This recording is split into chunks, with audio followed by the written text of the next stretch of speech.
Hey friends, it's Len here from 1A Auto. Today I wanted to go over some of the top problems I found with this Gen 2 Ford Crown Vic. And by Gen 2, I mean between the era of 1998 through 2012.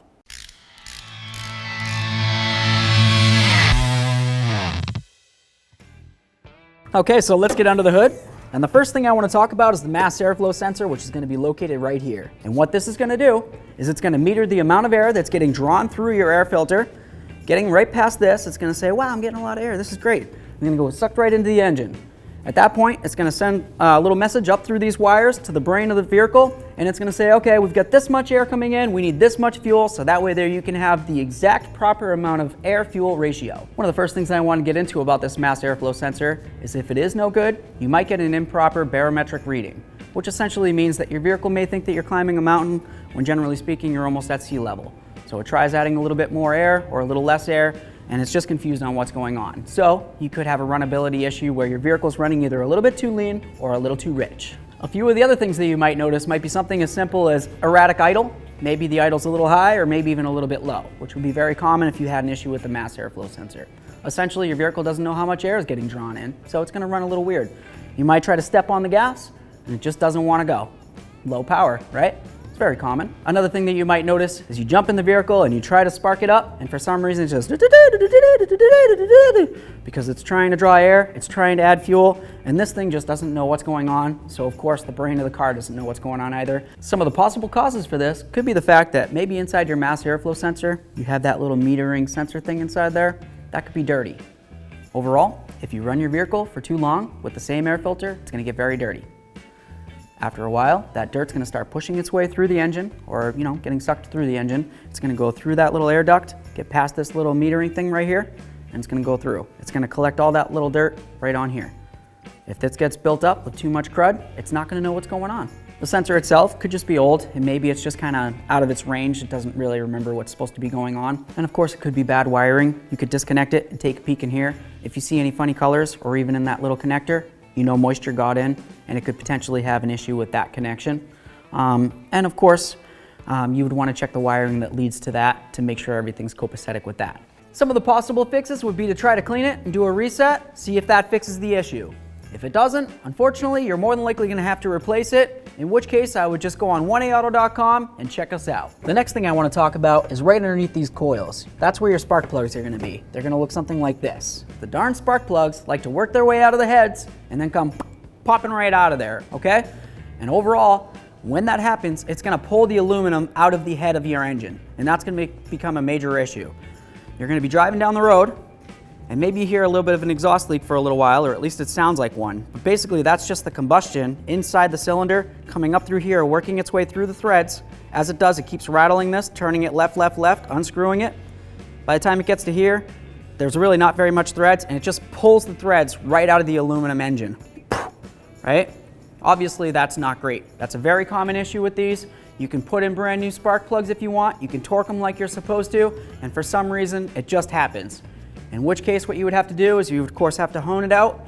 You would have to re-tap it, put it in a little Healy coil that's specifically made for a spark plug, and then, of course, you would put in your spark plug, torque it to manufacturer specifications again, and then keep your fingers crossed. So that leads us into some of the symptoms, and let's talk about those for a second. You might notice you have a rough idle, you're sitting in a parking lot with the vehicle running, you're not obviously driving, and you can feel your steering wheel shaking a little bit, you can feel your butt shaking a little bit in the seat, and you're figuring out what's going on. You go pop that hood, you take a peek underneath, and you see your engine doing this, just hopping all around. It has a misfire, so you need to figure that out. You might also notice when you step on the gas, it just goes blah, and it just doesn't want to get out of its own way. Loss of power, that's very common, especially if for some reason one of these spark plugs happen to blow right out of there, right? You're gonna hear a loud noise, it's gonna go boo, right? And you're gonna coming out of that cylinder because there's no spark plug in there. You have to keep in mind, if you hear that noise and you know that that spark plug came out, you need to stop driving. If you don't, your fuel injector is gonna continue pouring gasoline into that cylinder. There's gonna be no spark plug to ignite it. It's gonna fill up the cylinder, and of course it's gonna keep trying to push it out. Every time the piston comes up and down, it's gonna come shooting out of there, right? It's gonna come shooting out of where the spark plug's supposed to be. It's gonna dry out the inside of that cylinder where there should be oil to protect the cylinder from the piston going up and down. It's going to dry that out so there won't be any oil in there, and you're going to really mess up your engine. Not just that, of course, like I said, you're going to have raw fuel that could just be getting pushed in and out of that engine. And maybe that spark plug, even though it's not in the engine, it could still make a spark if it bounces off of something that grounds it. That'll be very bad. Nobody wants any of that. The next thing I want to talk to you about is the IAC solenoid. What you might notice happens when that tends to go bad is, generally speaking, you're going to have a super high idle and it just doesn't want to come down. If it's clogged or it's not working properly, that might happen. What I would do is I would just reach back there behind your air intake. You're going to find it back there. You'd unplug it. If for some reason the idle doesn't end up coming down to about 550 or even stall out the vehicle, more than likely you're going to have to move ahead to checking that PCV system. And if you look right along your valve cover, you can see that located right here, okay? This PCV system is very important because that's part of the positive crankcase ventilation system of the engine. And if for some reason it's not functioning properly and or it's clogged, obviously your engine's not going to run right. So like I said, if you check that IAC solenoid, you unplugged it and the idle didn't change from what it was normally doing, just jump ahead and check that PCV valve. If for some reason it did change, then you'd want to, of course, replace that solenoid. The next thing I want to talk about while we're still under the hood is the intake manifold on these. They went ahead and upgraded them to something with the aluminum right here on the crossover tube that goes from one side to the other, but originally the whole intake, including this crossover tube, was all plastic. And generally speaking, the plastic would just leak, so they upgraded it to the aluminum. If for some reason yours is leaking up along there, you're going to have to go ahead and replace the whole intake, and then I would get the one with the upgraded aluminum, and I'm sure you probably can't get the plain old plastic anymore. There is something else to think about these intakes while I've still got your ear. If you're replacing the intake, or maybe you're looking along the backside of your engine and you happen to see that you have a coolant leak back there, I want to show you where to look. We have this gasket right here, and this is because I just recently did this job, the intake on this. It was laying right like this, okay?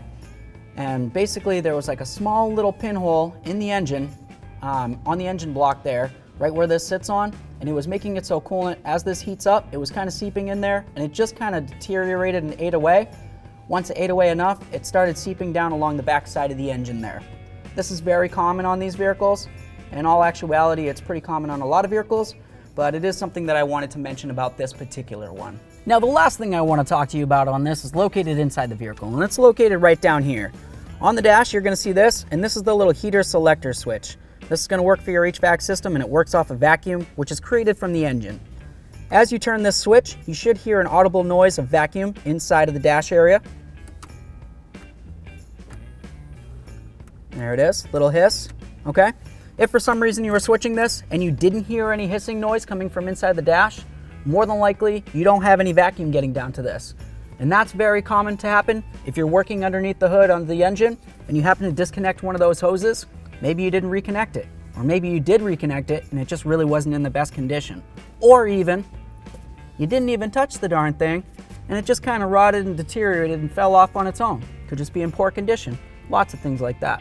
Okay friends, so I had a lot of fun making this video for you and I hope you enjoyed. If you did, make sure you like, you comment, and you subscribe. While you're at it, ring the bell. That way there you can be kept up with all of our latest content. Thanks. Thanks for watching. Visit 1AAuto.com for quality auto parts shipped to your door, the place for DIY auto repair. And if you enjoyed this video, please click the subscribe button.